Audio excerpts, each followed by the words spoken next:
గురువుని ఎలా పూజించాలో నేర్పించింది. నా ధర్మం అతిథిని ఎలా గౌరవించాలో నేర్పించింది. నా ధర్మం తల్లిదండ్రులని దేవుళ్ళగా ఎలా చూడాలో నేర్పించింది. నా ధర్మం నన్ను నేను దేవుళ్లాగా ఎలాగ భావించాలో నేర్పించింది.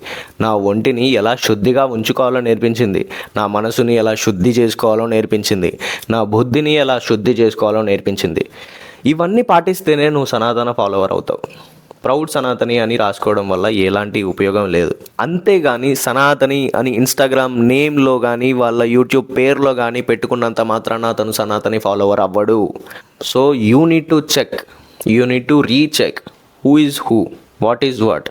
లాస్ట్లో ఒక చిన్న మాట చెప్తాను ఈ పర్సన్ గురించి. భారతదేశం మీద, నా మాతృభూమి మీద ఎలాంటి రెస్పెక్ట్ లేని ఈ పనికిరాని బ్యాచ్ వల్ల నాకు ఊడేదేం లేదు. సో ఇలాంటి వాళ్ళు ఉన్నా ఒకటే, లేకున్నా ఒకటే అన్నట్టే భావించి బతుకుదాం.